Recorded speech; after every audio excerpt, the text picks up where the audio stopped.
Buonasera. Buonasera. Grazie, grazie, grazie. Benvenuti, bentornati alla casa italiana zerilli-marimò della New York University for this evening that is part of an entire day dedicated to Italo Calvino here in New York. As probably many of you know, this morning the proceedings started at the Istituto Italiano di Cultura, where they concentrated in particular on Calvino's heritage in America and his reception and other issues of this kind.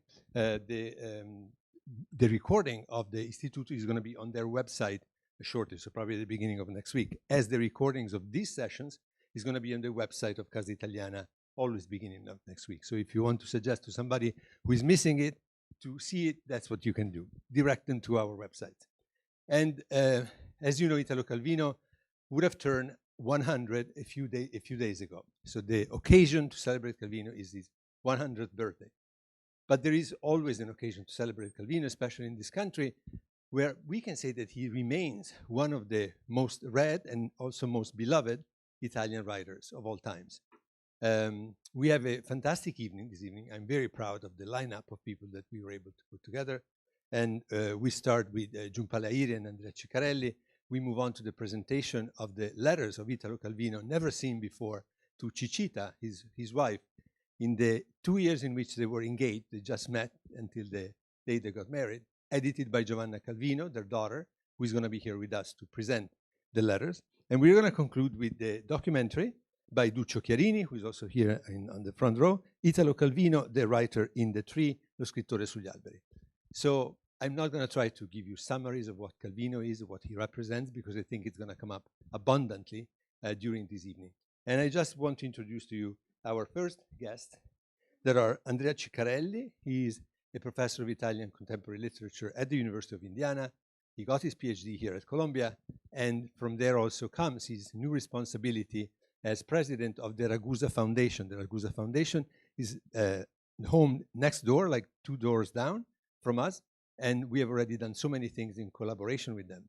And it's devoted to the study of Italian literature and culture, but in a comparative and an open-minded way, very much like what we do. So he became, and he is, one natural partner for many of our endeavors, like tonight.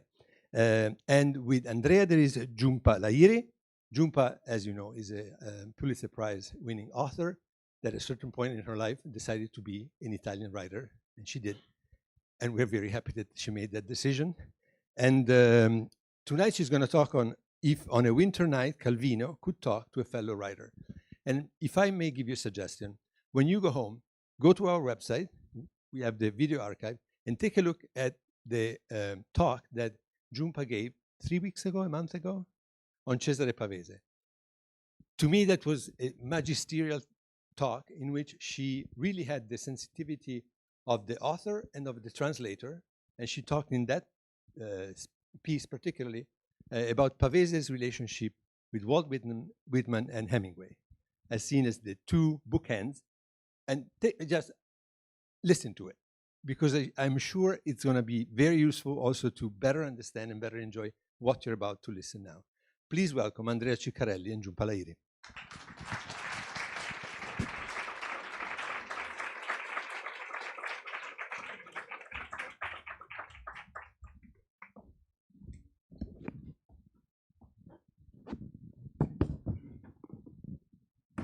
Thank you very much, Stefano, for your kind words.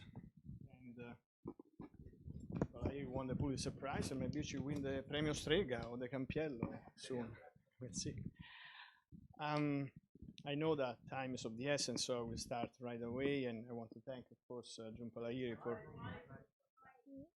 I know it's the New Yorkers, you know. You have to forgive somebody who comes from the Midwest with this accent, of course. I'm from the Midwest. In our so first of all, thank you very much, Jhumpa, for having accepted to be here tonight. In our conversation today, I would like to touch upon a few points related to Calvino's works, poetics and intellectual impact on 20th and 21st century culture. It goes without saying that we could talk for hours and days about the importance, or months, about the importance of Calvino's work for his generation, as well as for those who followed. Selecting a topic is a difficult task, but we have to do it. And so we have to focus on certain issues. And I hope my question will allow you to talk about at least a few of the many fundamental and, allow me to say, fascinating aspects of Calvino's literary and intellectual goals. The first question is very personal, very direct, and in a sense obvious. When and which of Calvino's work did you read first, and what was your reaction? Buonasera a tutte e tutti, and thank you always, Stefano, for your hospitality, and thank you, Andrea, for this conversation. I'm so honored to be included in this celebration of Italo Calvino. I discovered his work not soon after I graduated from college, so this was the early 1990s. I read very little contemporary literature in my undergraduate days, basically none. But fortunately, I did read authors like Ariosto and Ovid to prepare me for appreciating the prismatic genius of Calvino. But the first books I bought, and in fact I have them in my tote bag, I was looking back at them, were Difficult Loves and Invisible Cities. No, If on a Winter's Night a Traveler, those two. But I think the first book I really engaged with was Difficult Loves, because I was so intrigued by the title. Back then, of course, I didn't read Italian, so I read in the wonderful translations of William Weaver, and I was very struck, well, by a number of things. The fact that they were short stories, the fact that he was working in a certain modality and calling everything the adventure of something, and thinking about that word now, adventure, and the implicit risk that is involved in any type of adventure. Because I think that Calvino is an author who was constantly taking risks and writing on the precipice, and this is something that makes him so exciting to me. And every time I look back at one story in particular, The Adventure of a Reader, I am reminded of how galvanizing that particular story was for me, because in that story he centers the experience of reading as opposed to the experience of living. And it is this, the way he flips reading not as a comment, or literature not as a comment on life, but actually the opposite. This was extraordinary to see this type of understanding unfolding in the most natural way, nothing about it forced. And I was looking back at the story actually a couple of days ago, and I realized in that story he describes so beautifully the two experiences that I personally have come to associate with pure liberty. And one is the act of swimming, and the other is the act of reading. And there is actually, there are moments in that story, you know, when he talks about that life is that empty interval between moments of reading. This is so beautiful, and this encapsulates his inherent, the paradox that inhabited him, or that he inhabited as a writer. Thank you very much. In a famous 1981 article entitled "Why Do We Read the Classics?", Calvino wrote that literary classics are authors who are still talking to us individually, despite the chronological and cultural distance from our times. They are the evergreen, in other words, of world culture that still surprise us, teaching us that learning is a never-ending quality of life. Is Calvino now one of these classics, or is he still very much a contemporary of ours, as most of his intellectual stances are still at the center of today's attention, or both, perhaps? So if the question is Calvino a classic or a contemporary, the answer is, of course, both. He's always both. He's a hybrid writer in so many senses of the word. But in this larger sense of the reception of Calvino, do we read him as a classic? Do we read him as a contemporary?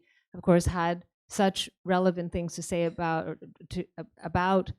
what the word classic, what classic literature, what that terminology means. And he in fact encourages us to alternate between the reading of classic literature and contemporary literature. And this is also a key, I think, to understanding him, because he was always shifting between places, modes, languages, approaches in his writing, and to the degree of what I know in his life as well. And I think he's someone who understood distance, the value of distance to make art, the value of distance in order to have relationships with languages, and everything he thought about regarding translation, which is inherently about distance and negotiating distance. So I would argue, I feel that he remains a contemporary writer. I mean, I teach undergraduate students. I taught at Princeton. I now teach at Barnard, and in both institutions, I'm struck by young people who were born 20 years or less ago. And I mean, just this semester, I'm teaching a course on diary writing. And at one point, I said, write in your diary the kind of writer you would like to write like. And again, I have a young woman who says, I wish I could write like Italo Calvino.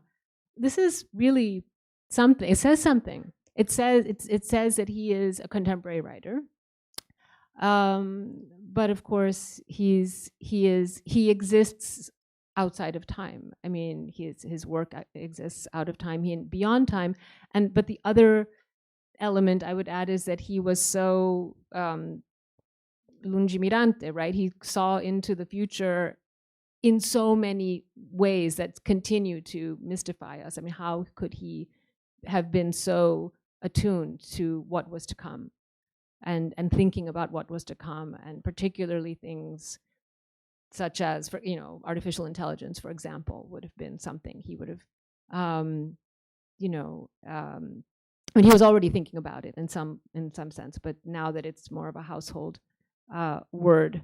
So he is that perfect mix.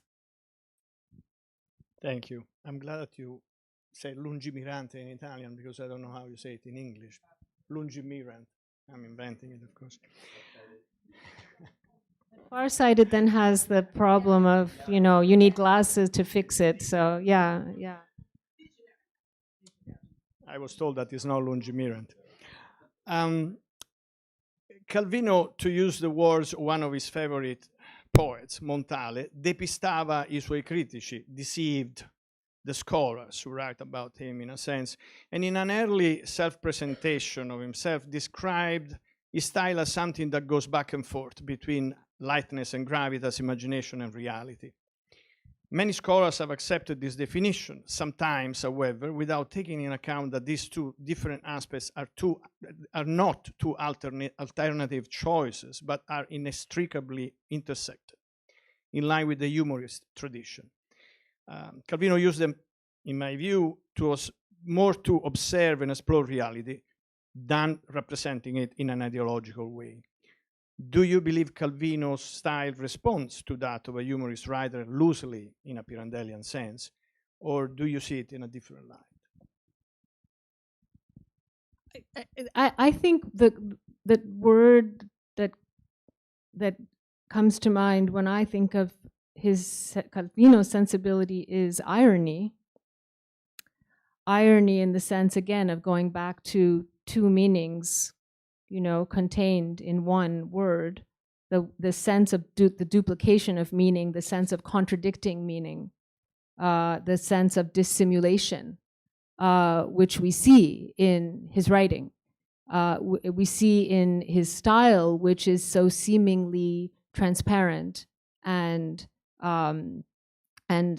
clear, and yet there is so much at play. Literally, he is the most playful writers, and he's playing on the page in a moment as in a moment when the play is really exciting. I mean, it's not derivative. There's no this is, now we can say, oh, this is something that's stemming from how he was able to play with language and with narrative.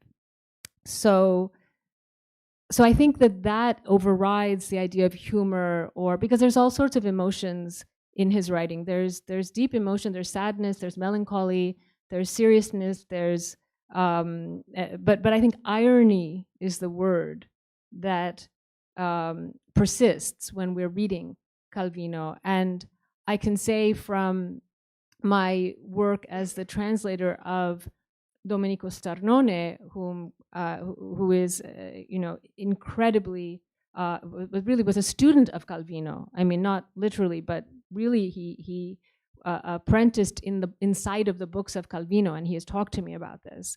And I know as his translator, from the experience I have had translating 3 of his novels, I can see how he is layering his narratives in an incredibly playful way that is in conversation with a lot of Calvino's writing, and particularly this idea.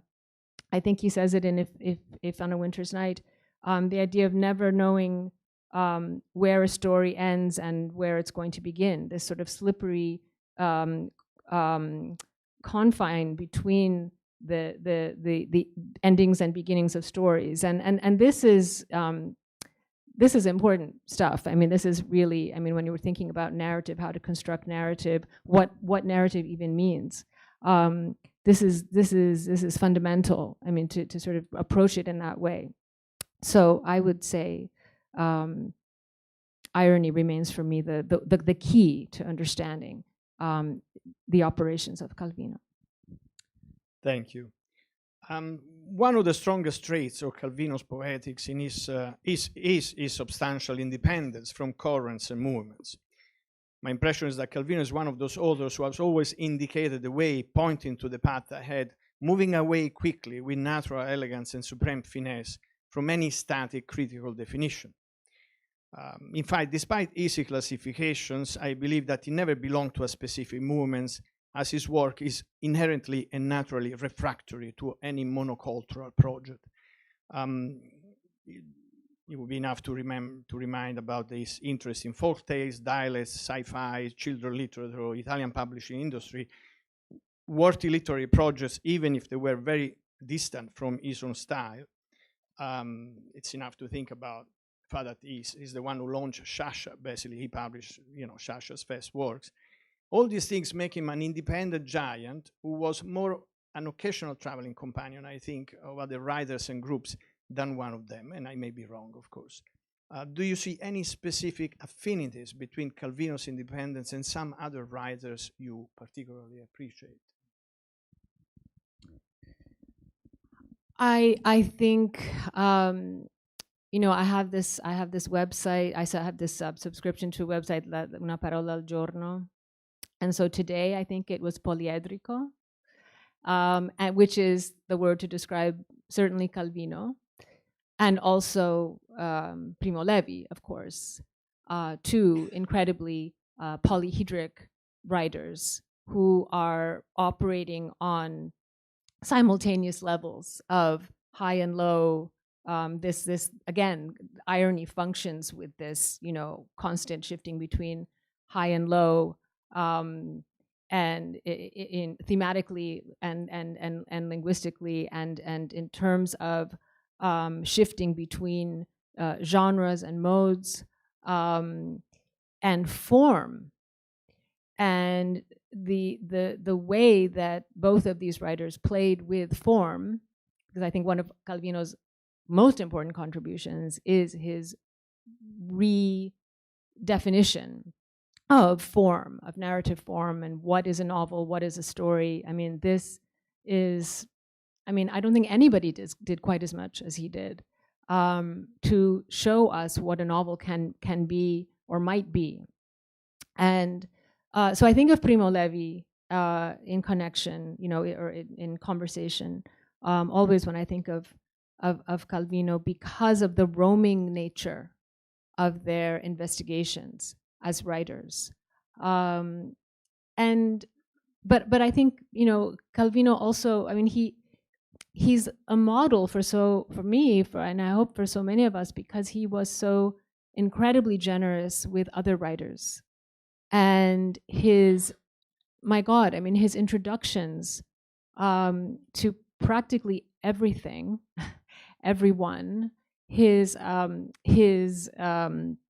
flap copy he produced, they are a genre in and of itself. These are, I wish I could teach my students how to write a perfect 300-word description of capturing the spirit of a book. He did all of these things, and more, and I think he remains always a model to me because he insisted on his autonomy as an artist, and refused to be categorized, refused to wear the etichetta, which was something that Levi was also always, absolutely refused.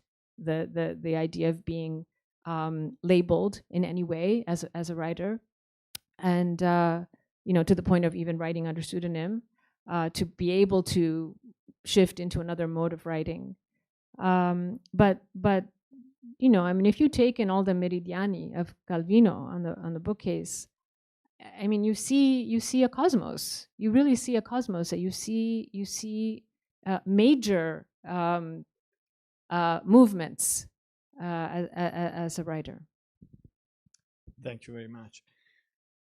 Scrivere è sempre stato cancellare il già scritto e mettere al suo posto qualcosa che non so se riuscirò a scrivere.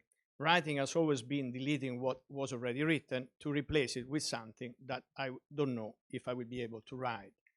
How does this self-reflection about writing helps us understand Calvino multifaceted works? And as a writer yourself, of course, how do you relate to this assertion? Well, I think this citation goes back to the question of inhabiting the precipice and facing doubt and writing out of doubt and writing out of even, shall we say, terror of the unknown. And it's this, again, this, oscillation between what is known and what is unknown. And I mean, the whole language of exploration in Calvino's work is very strong, as we know. Looking into the lungimirante, the idea of looking into other worlds, other times, either forward or backward. This is central to his poetics. And so I think that, again, it's pointing to that idea of inhabiting a border. And he wrote this extraordinary introduction to Ovid's Metamorphoses, which some of you may know I am engaged with now, co-translating this poem from Latin, and Calvino's introduction to the Einaudi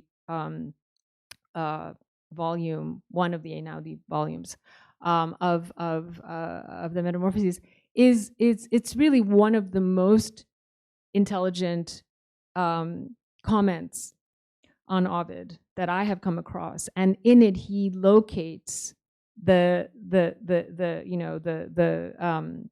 indistinct confines. That's what the piece is called. The fact that the border is malleable. The fact that the border is unstable. This being in touch with the unstable, with the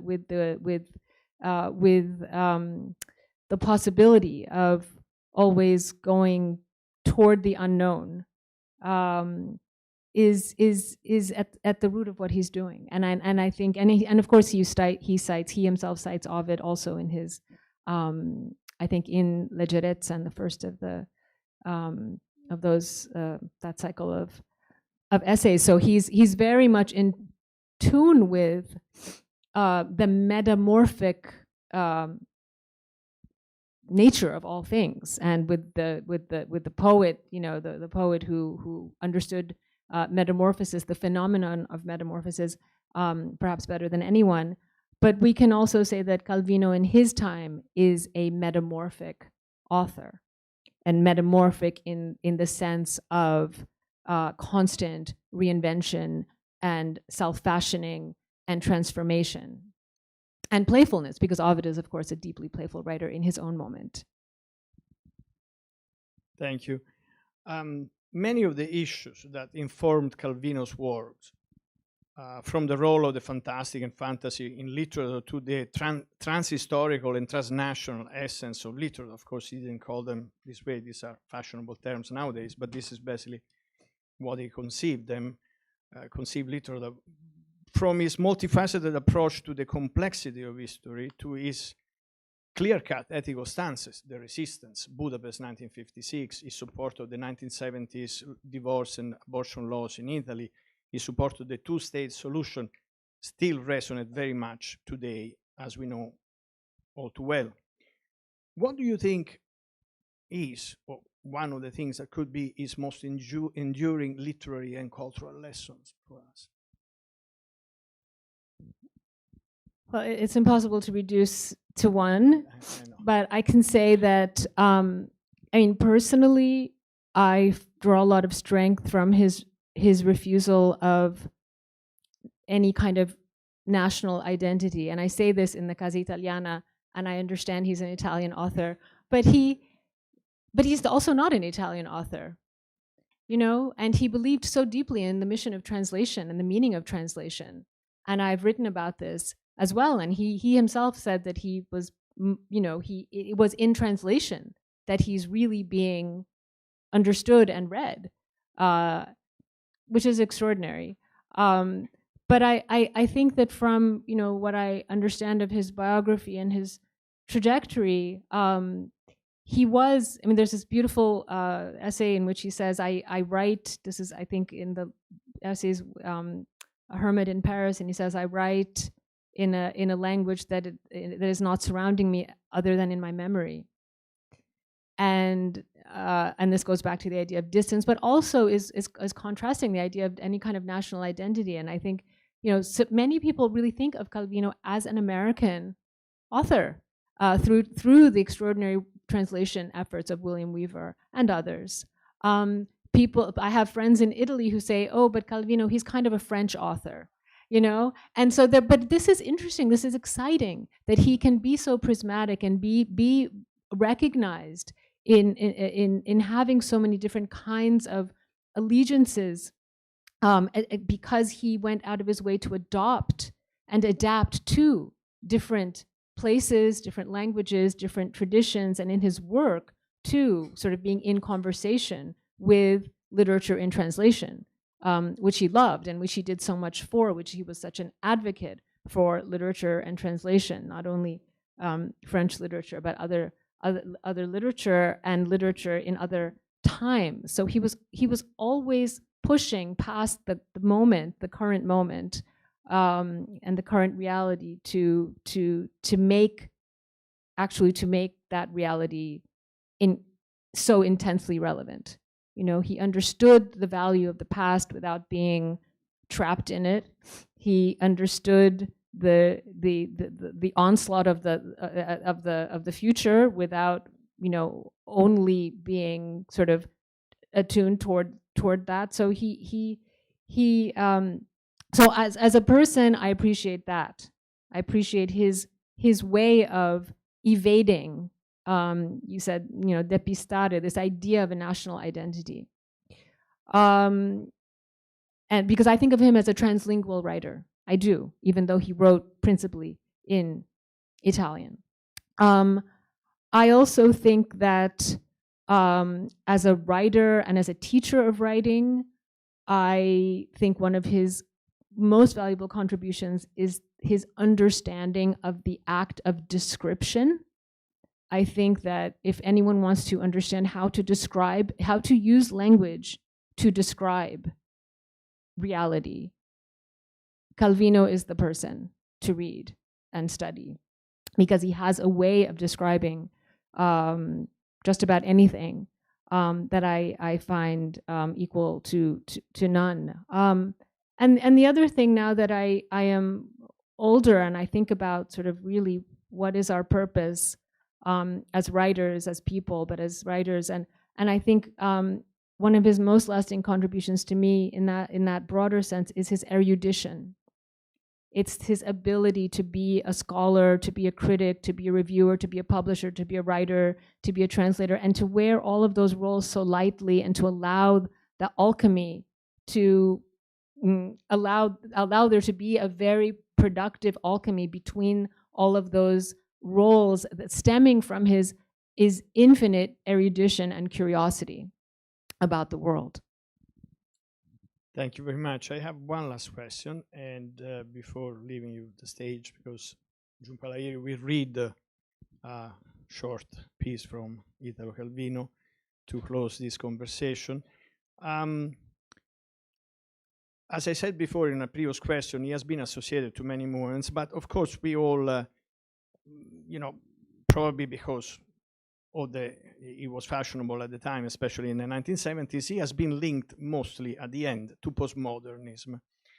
And yet, the more I read Calvino, the more I see his pre-modern, which not necessarily are pre-modern, but in a sense, pre-modern sources. Boccaccio, Ariosto, Cervantes, the great 19th century novelist, who come to surface as major interlocutors, if not the major ones, sometimes, of his works, of his intellectual life. Besides the intertextual evidence that prove the presence of these and other classics as a source of Calvino's imagery, I find it particularly difficult not to see their lesson behind Calvino's trademark style, built on elaborate storylines and literary formats, but with a constant attention, almost unethical attention, for the essential entertainment of the reader.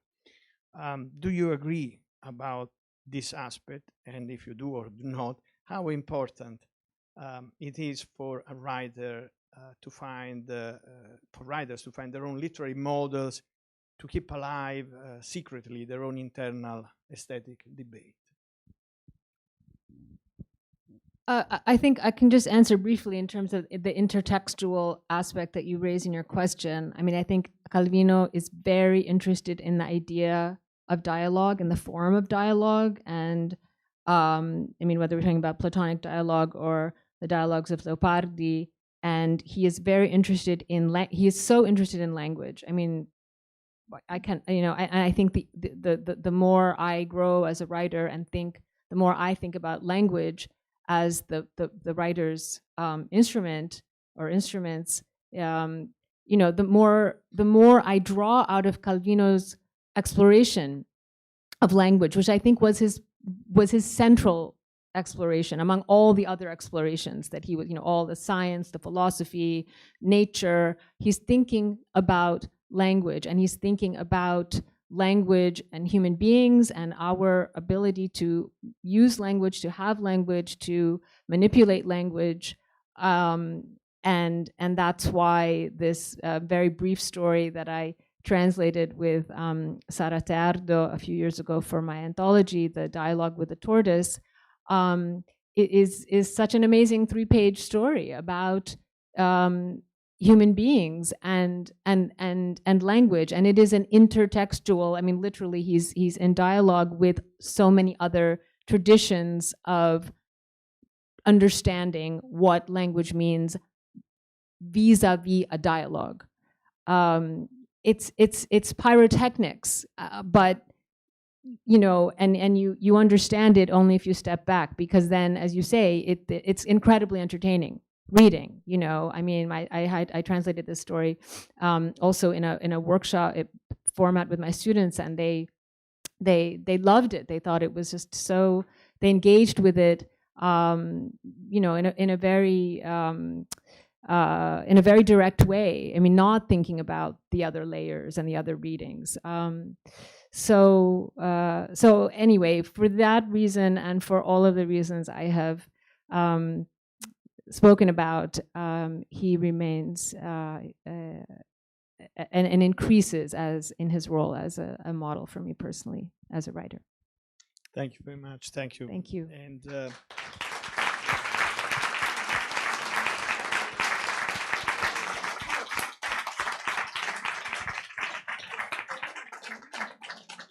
we should all come and take your classes on writing and literature.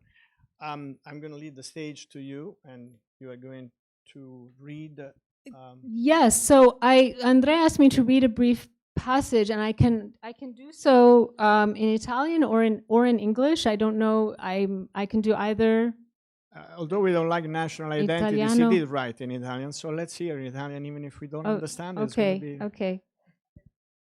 So I chose.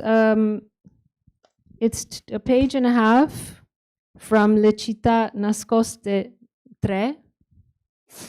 And I can just say, I mean, I think I chose this because it describes a hybrid city, a metamorphic city, a moment of one age becoming another age. These are, well, they resonate with me. Una sibilla interrogata sul destino di Marozia disse: vedo 2 città, una del topo, una delle rondine. L'oracolo fu interpretato così: oggi Marozia è una città dove tutti corrono in conicoli di piombo come branchi di topi che si strappano di sotto i denti gli avanzi caduti dai denti dei topi più minacciosi.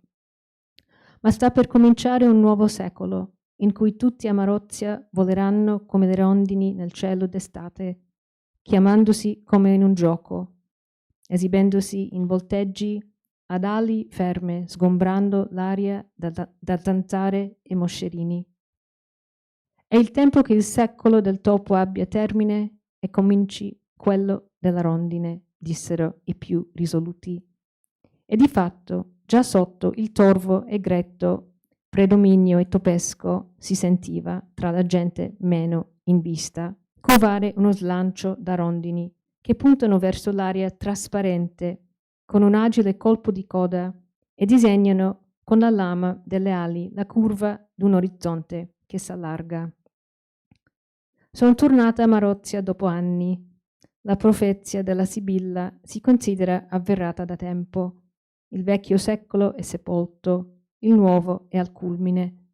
La città, certo, è cambiata, e forse in meglio, ma le ali che ho visto in giro sono quelle d'ombrelli diffidenti, sotto i quali palpebre pesanti s'abbassano sugli sguardi. Gente che crede di volare ce n'è, ma è tanto che si sollevano dal suolo sventolando palandrane di pipistrello. Succede pure che, rasentando i compatti muri di Marozia, quando meno t'aspetti, vedi aprirsi uno spiraglio e apparire una città diversa, che dopo un istante è già sparita. Forse tutto sta a sapere quali parole pronunciare, quali gesti compiere, in quale ordine e ritmo, oppure basta lo sguardo, la risposta, il cenno di qualcuno. Basta che qualcuno faccia qualcosa per il solo piacere di farla e perché il suo piacere diventi piacere altrui. In quel momento tutti gli spazi cambiano, le altezze, le distanze, la città si trasfigura, diventa cristallina, trasparente come una libellula. Ma bisogna che tutto capiti come per caso, senza dargli troppa importanza, senza la pretesa di star compiendo un'operazione decisiva, tenendo ben presente che da un momento all'altro la Marozia di prima tornerà a saldare il suo soffitto di pietra, ragnatele e muffa sulle teste. L'oracolo sbagliava? Non è detto. Io lo interpreto in questo modo. Marozia consiste di 2 città, quella del topo e quella della rondine. Entrambe cambiano nel tempo, ma non cambia il loro rapporto. La seconda è quella che sta per sprigionarsi dalla prima. Grazie.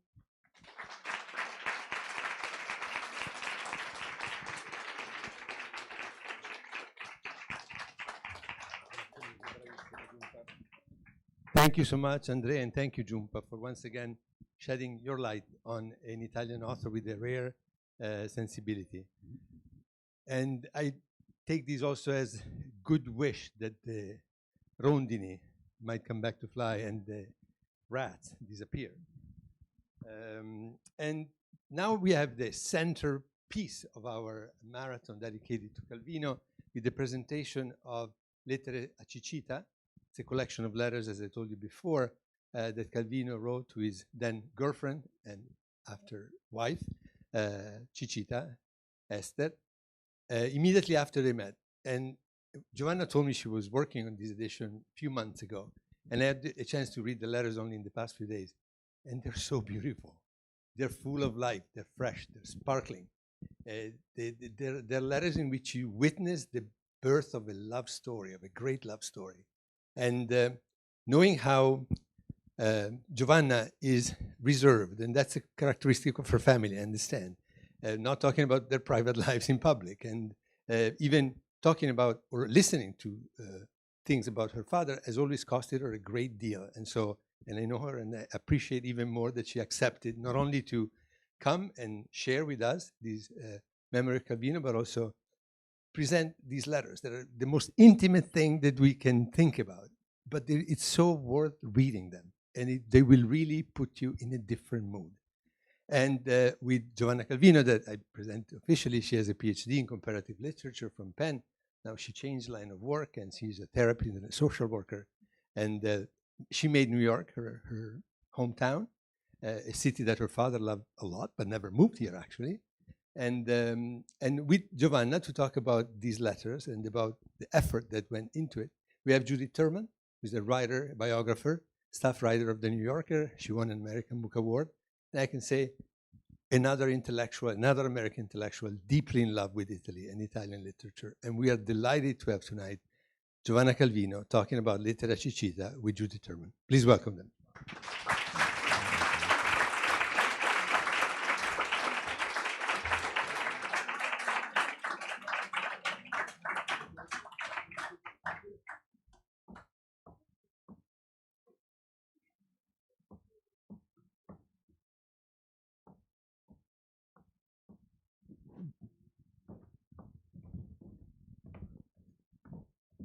Is it on? Is it on? The mic? Yes? Good. Hello. I just want to say, first of all, I'm wearing something very special, extremely precious to me, in honor of Chichita, which is this jacket, which Giovanna gave me after her mother died, and is a talisman of deep beauty, meaning, and connection.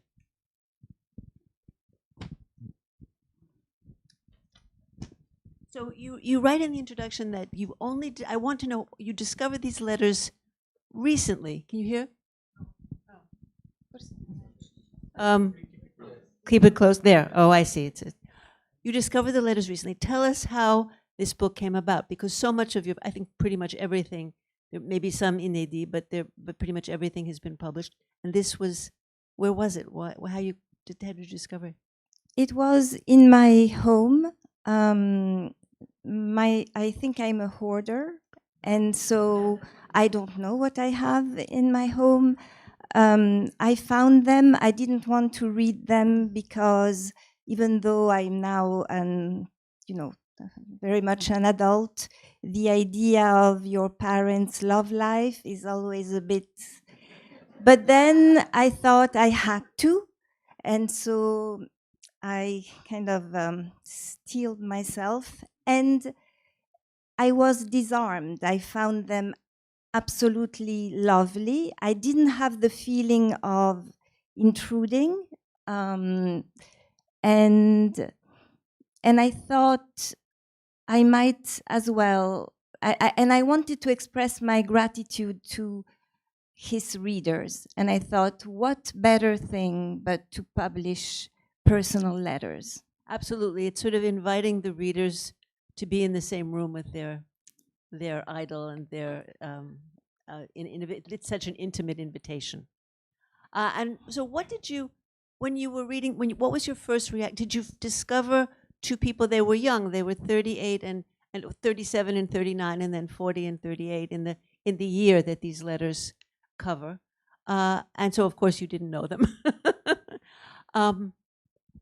Who are they? Who were they to you when you read these letters? They were very much the people I knew. I think that they were, my father was with her the person that he decided to be. And I think in his letters, he very much wrote them with the receiver in mind. So yes, so not only did I know them, but I also understood things that my mother had told me in the past that I hadn't quite understood, and I found them in the letters. That's sort of beautiful and potentially perhaps troubling too. I don't know if it.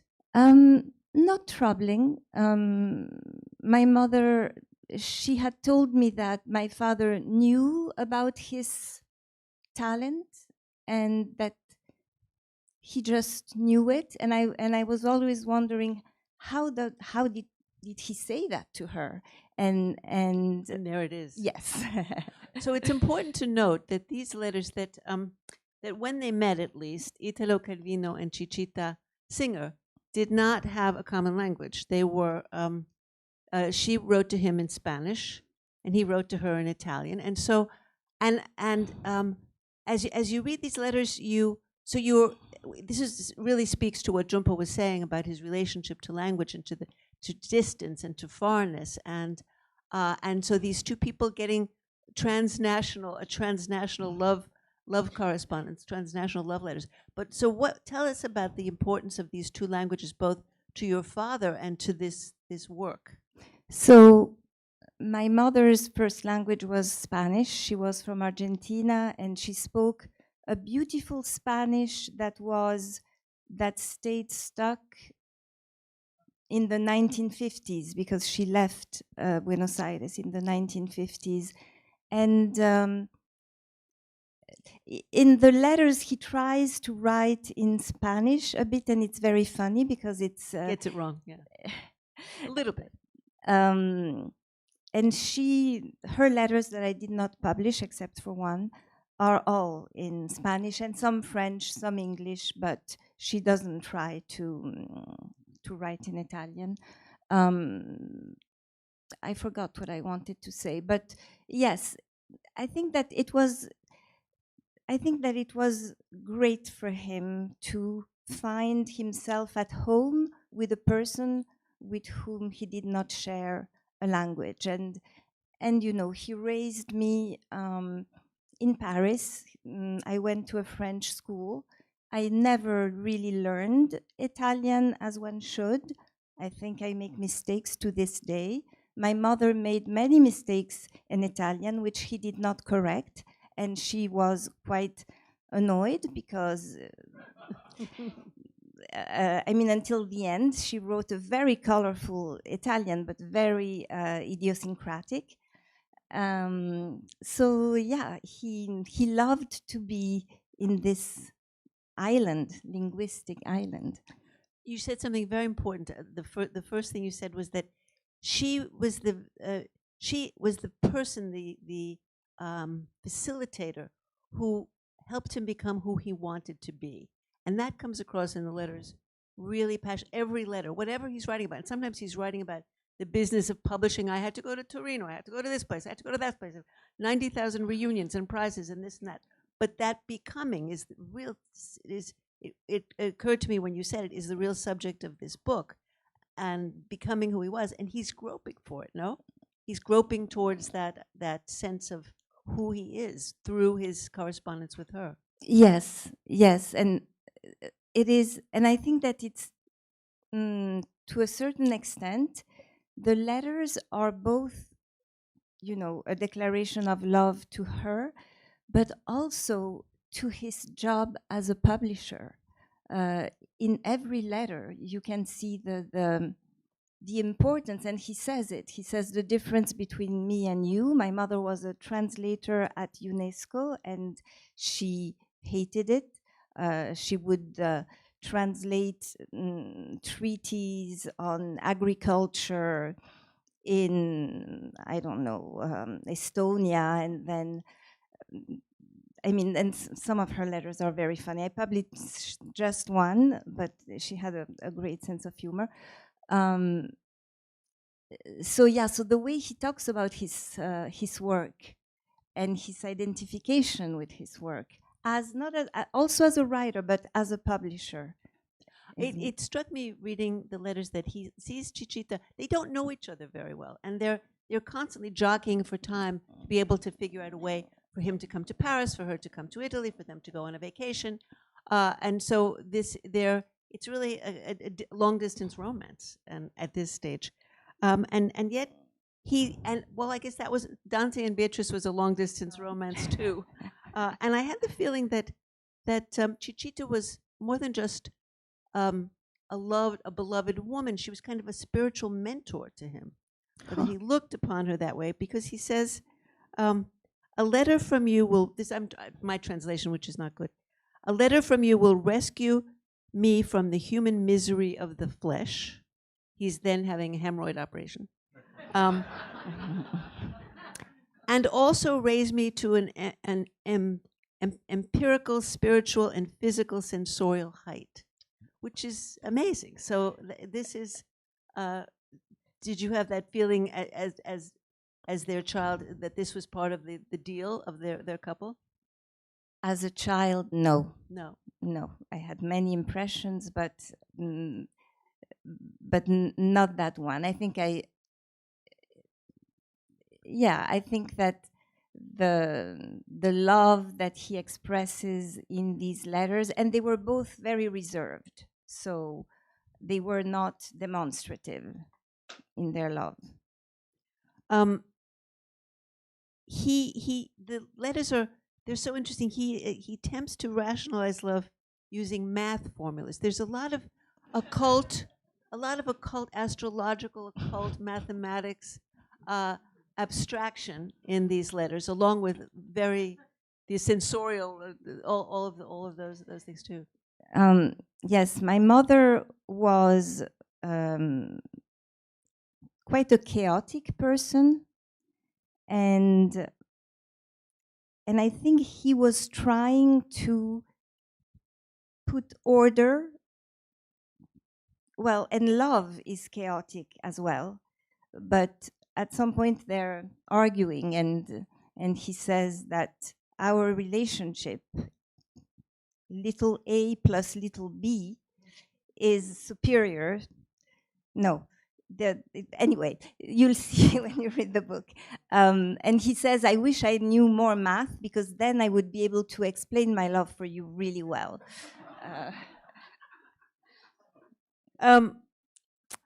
What was he working? I just want to give this context to what he's working all the time. And what's interesting is he's doing 1,000 things. He's a full-time editor at Einaudi, and he's running back and forth and editing books and participating in juries, prize juries, and traveling. And he goes skiing, which is very nice. He likes that, and except he hates to be recognized, and he says he has to go ski some other place next year because too many people he knows. And then he will say, and I was able to spend 7 or 8 hours today at my tavolino. So it's a very hectic life.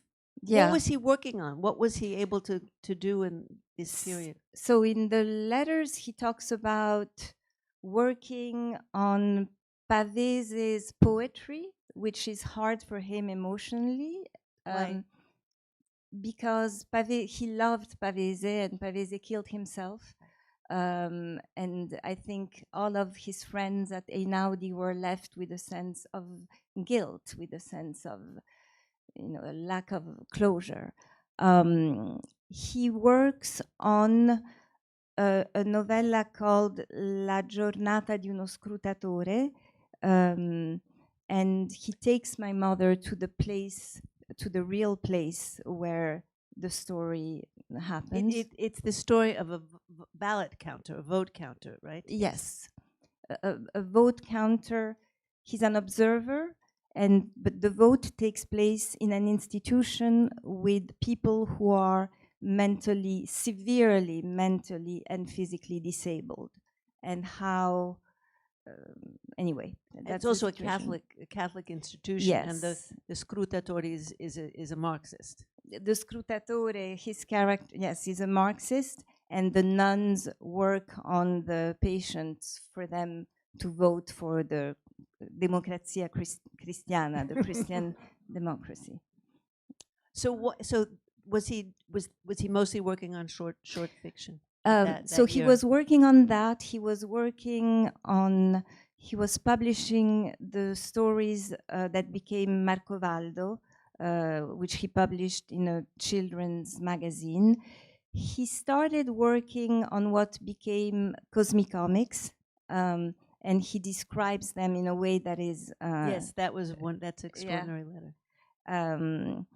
He was working on articles, and he didn't like these activities that took a lot of his time, but at the same time he did it, and at some point he says, Il Corriere della Sera, an Italian newspaper, just started a new literary supplement. And so the other newspaper, La Stampa or Repubblica, also started a literary supplement, and they both asked me to write for it. And so, of course, I'm going to say yes to both. As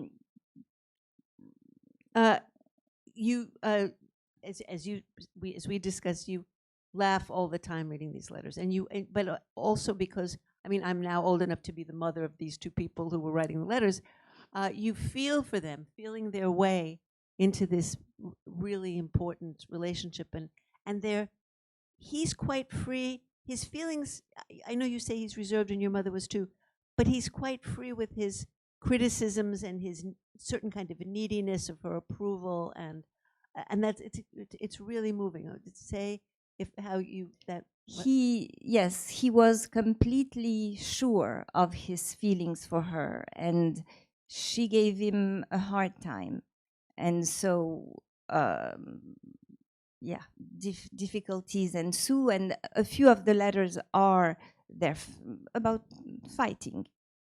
Well, he reproaches her for her intransigence. Yes.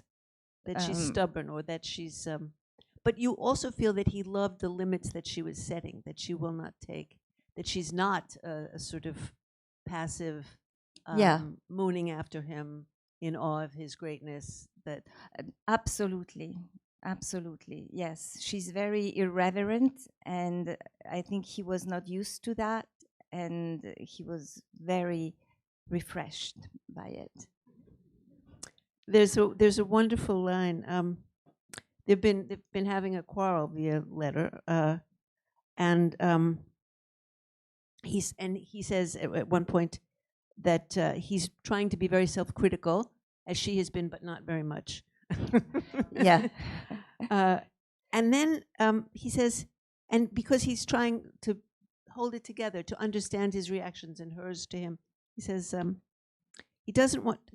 don't want to destroy the unique bond, unrepeatable in the history of humanity, because our meeting, the fact that we two are together, is something that enriches the story of humanity. And you need to understand that he was very aware that it was always tongue-in-cheek, and I suffer when I hear readings or interpretations of my father that don't take into account that he was always removed from what he was saying. So he absolutely loved her, but he was also making fun of himself. He makes fun of himself all the time. In fact, as I read these letters all this week on there, because they did the book didn't arrive, the paper book didn't arrive. We don't have the book. Right. So I'm reading it on the screen, and you have a different relationship to the language on the screen. I think we all do. So you notice what words repeat perhaps more than you do on page. And he uses the word polemic all the time. And there are literary polemics and political polemics and personal ones, polemics with himself. And this is also what Jhumpa was saying about the irony, the instability, at the edges of things, sort of living and writing at the edges of things. And polemics about identity. And Chichita, he says, I hope you'll sort of unpick this for us a little bit, liberates him, quote, from attachments that are only polemical incrustations.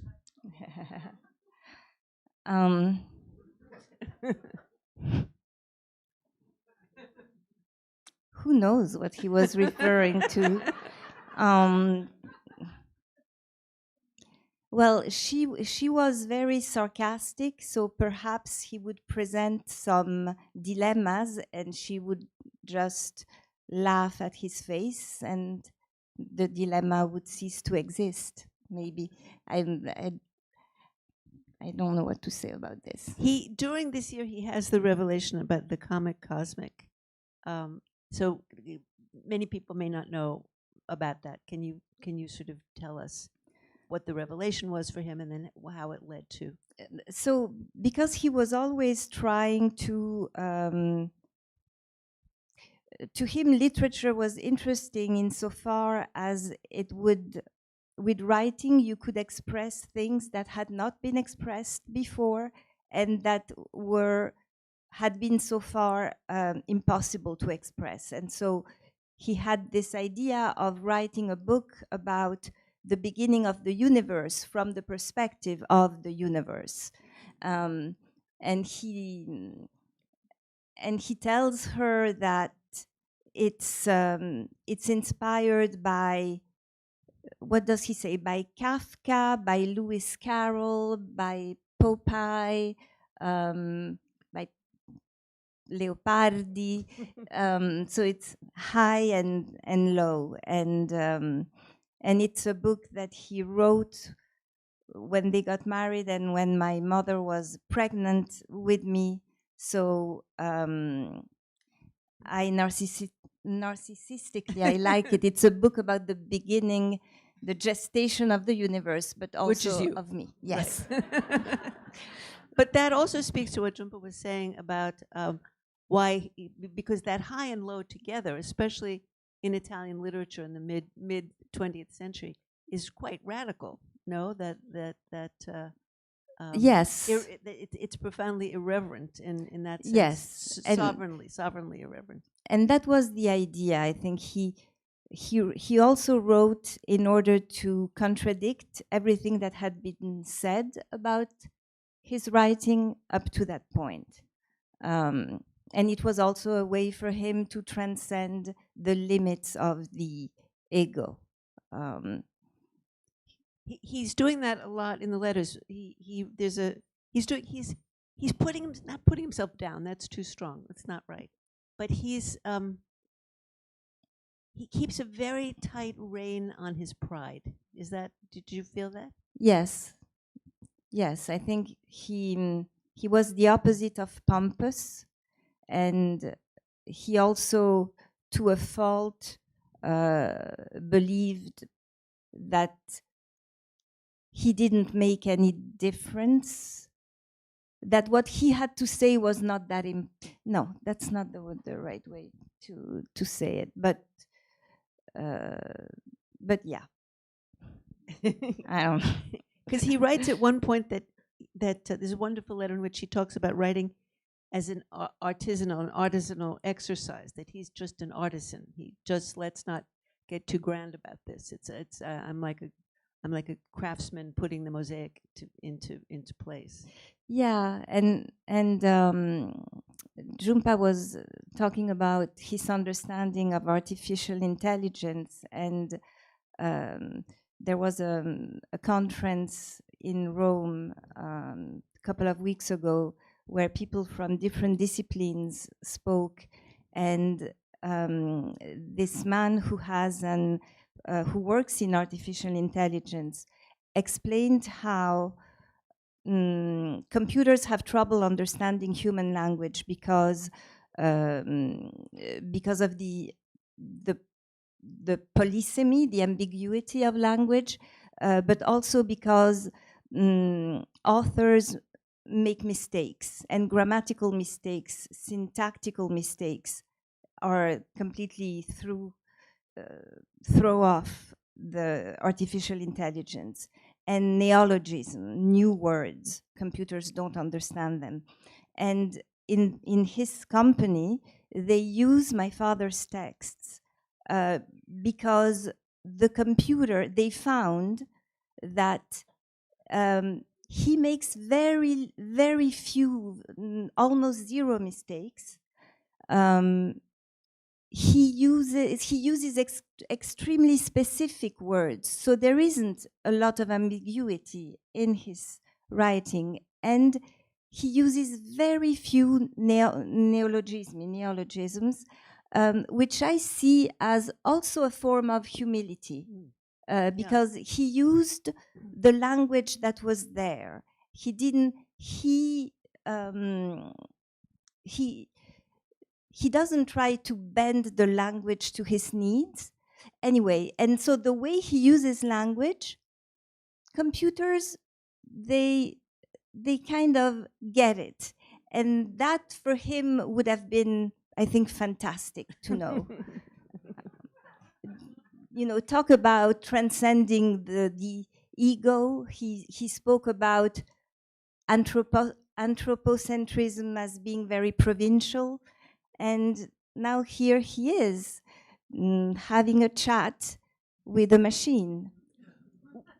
But also he writes, these letters are very political. He's still a very engaged Marxist at this stage, and he's looking forward to a future in which identity is really, individuality is in fact something that has to be overcome. And so I think that also would speak to the computers. Yes, I mean, he has left the Communist Party already 10 years prior, but yeah, and that's a difference from the man I knew, who was perhaps more disillusioned. He still had some strong, very strong political ideals. And the resistance had been, until he met Chichita, the most important thing in his life. Yes, yeah. Yes. We want to read you one of these. Let's also, can we see, do we have some pictures? Ah, oh, they were? Oh, good. So, yeah, you could see, so the photos I published in the book are photos that they talk about in the letters. So there was an article in Elle magazine in France that came out, and they speak about the photos. Then there is a whole. This was the literary prize Formentor, and he writes to her from there, and he complains a lot that he's bored, and he wishes she was there. And this is my brother and my mother in the apartment where they lived when they met my father. She didn't have a phone, which is also why these letters exist. And plus they, at the time, I think talking on the phone was very expensive. So even when she did have a phone later, they kept writing. Oh, he went to Tripoli. He has a lot of things to say about. A lot of things to say about Libya and yeah. And also especially feminist things to say. Feminist things, yes. Very feminist things to say about veils and the cloistered lives of women, of the women whom he could never meet. Yeah. Yes, yes. And they go to Corfu. Of course, so some of the photos are the negatives of the letters, because the time in Corfu we don't know anything about because they were together.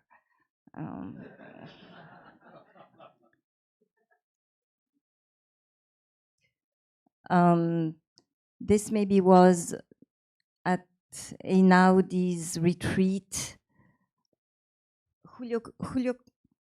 Julio Cortázar was an Argentinian writer. At the time, he almost had not published anything, but my mother was very close to him. And also, my mother introduced him to books that he did not know. And I think maybe he says in the letter that he's envious of her readings. So their libraries merged. Did she ever translate him into Spanish? No. Aurora, that you saw in the Cortázar's then wife, translated him some, but my mother she had a lot to say about. I bet she had a lot to say. Yeah.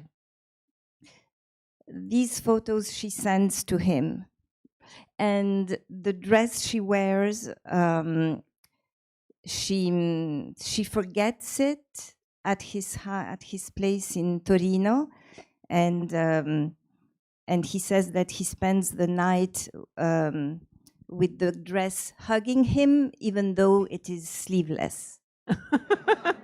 He also, there's a long letter about he forgot his toothbrush in her apartment in Paris. He goes on about the toothbrush, which it's also true. You leave something in a place as a way of making sure that you'll come back. And then he mocks himself. He says, well, maybe you should throw it out and I'll come back with another toothbrush. And this is sort of a long riff about leaving things, about the toothbrush.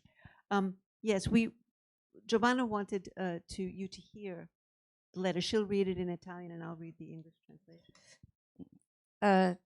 Torino, 30 novembre 1962. Cara Chichita, ho ricevuto la tua lettera molto critica e anche, ma appena autocritica. E certo è bene che quando abbiamo delle cose da dirci ce le diciamo subito con molta precisione, cosa che non abbiamo mai fatto, perché le cose che ti hanno irritata dopo 4 giornate felici durante la mia settimana a Parigi, ancora non ho capito bene cosa siano. Certo, penso sempre di essere costituzionalmente un egoista, uno che passa anche sopra i cadaveri, e perciò sono sempre pronto ad ammettere di avere torto, ma sarebbe molto istruttivo per me avere delle critiche estremamente localizzate e precise. E così, dall'altra parte, dalla tua lettera vedo che tu mi credi offeso per delle particolari parole da te dette, mentre invece io sono offeso per tutto il tuo contegno, ininterrottamente offensivo per 3 o 4 ore, quella sera al ristorante russo. Con tutto ciò, sono pronto a riconoscere di avere molti torti e spero di eliminarli tutti insieme o poco a poco, e spero che tu trovi la maniera migliore di farmeli eliminare. Lo so che cosa rispondi, che tu non te ne occupi, che se sono così tu hai solo voglia di mandarmi al diavolo. Beh, è inutile discutere sulla metodologia, vedremo caso per caso.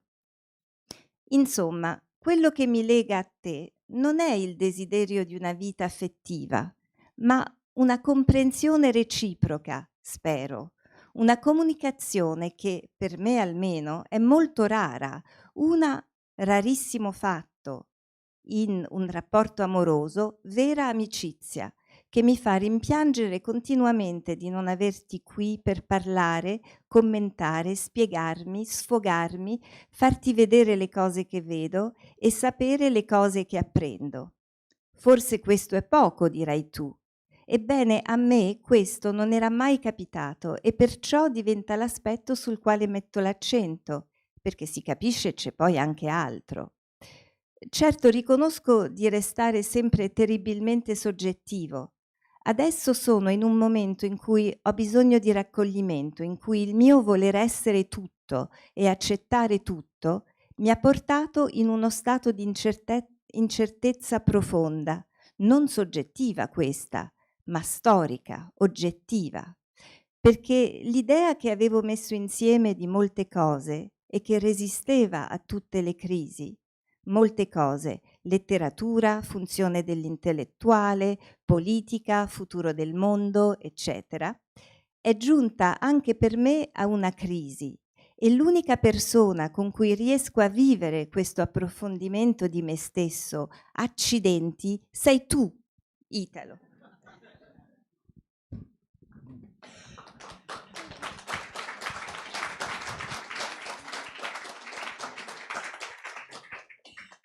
For those of you who couldn't follow the amazing Italian.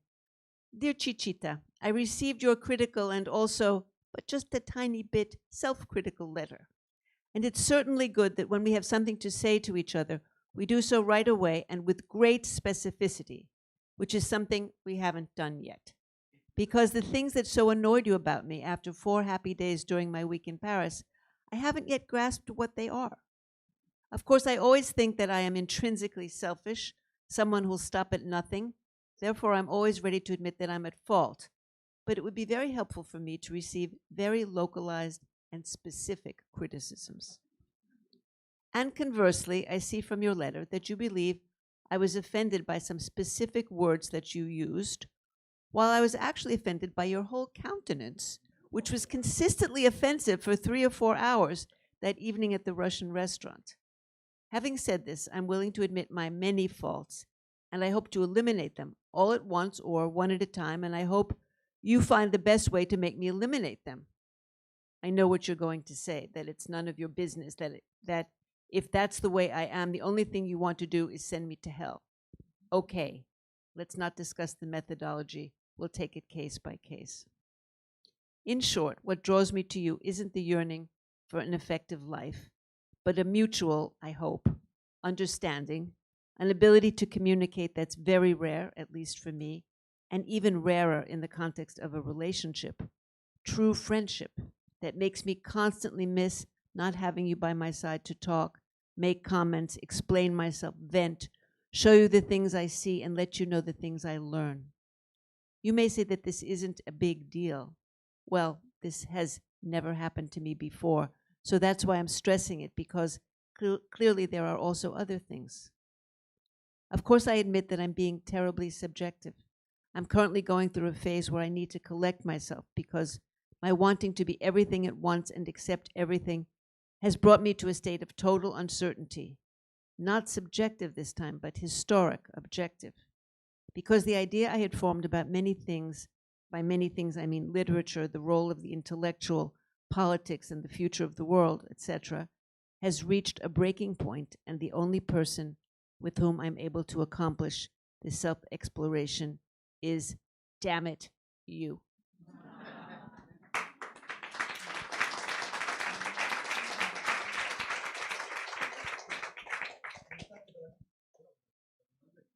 See. Questions? Couple? Giovanna, how did you choose the letter of your mother to your father? Very good question. So it's interesting because even though she wrote very well, she wasn't a writer. And when I read her letters, maybe because the people she talks about, some of them are still alive, whereas it's not the case with him. But I did have a feeling with her letters of encroaching in a private realm. And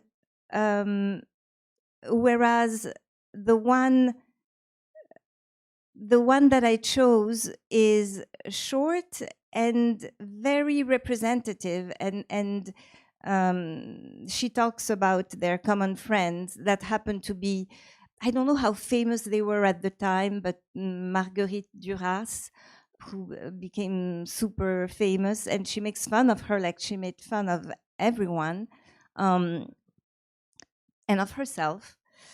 So when I read it, I thought, this I want to, and it's also the desire, I had the desire to share.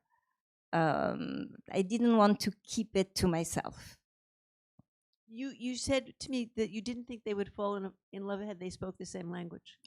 Well, so yeah, you never know the role that this non-immediacy plays. And actually, my mother said, just a few years before dying, she said, you know, your father, when we first met, asked me to help him to get rid of all his women. And can you imagine how absurd? And I was, and that thought had stayed in my mind. And then in the first letter he writes to her in Italian, he explains his life and he says, And there are all these women that I need to change all the time, that never feel like I found the right woman. Do you see how wrong is the life I lead? And I wondered whether maybe because she didn't know Italian at the time, maybe she thought that in his first letter to her, he was saying, could you please help me, clean up? Which it's not what he says. But so how many misunderstandings were there? I think they understood much more than they didn't. But yeah, speaking different languages is a good thing for relationships. Absolutely. I had that experience once in Rome. A friend, this was in the late 60s, and a friend was dating she was 22, he was 23 or something like that, and she brought him to lunch, and when the lunch was over, he left, and she said, what's he like? Because he and I had spoken Italian, and she didn't understand a word of Italian. Any questions before we go on? Yes? Not to harp about the idea of her letters, but would you ever consider, after you see the reaction to his letters, adding in a little bit more excerpts of her letters? I'm all the things that you've talked about and read. Now I want to read her letters as much as anyone else, because it sounds like how she compelled him would be fascinating. And what did you learn about them that you didn't know in reading this dialogue?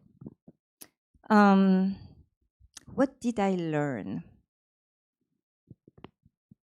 So he was the person I knew was extremely. He did not express judgments.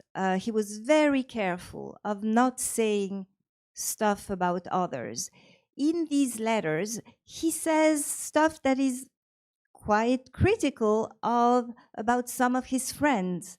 And that surprised me, but he was very free with her. And, I hope I didn't betray him by, he talks about Moravia's weakness for beautiful women and how it leads Moravia to support manuscripts that have no quality whatsoever except that they were written by beautiful women. Yeah. No, there's no meanness. It's just he's having a good time. They're joking the way people do. You share their little caricatures and little pokes, but really they're not aggressive at all. They're not. They're not. No, and he loves the people. The people he did not love. Maybe he wouldn't talk about. Non c'entrano. Non c'entrano.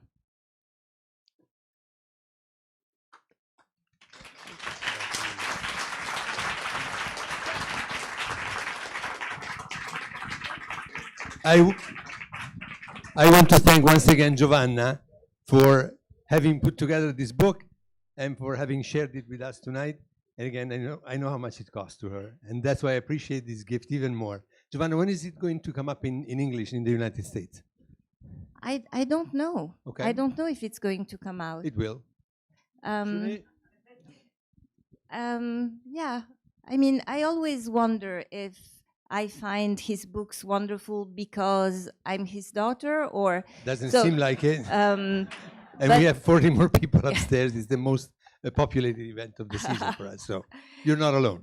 So yeah, if America is interested in my parents' love story, they will be published. Thank you so much. Please. Thanks, Giovanna Calvino. Grazie, cara.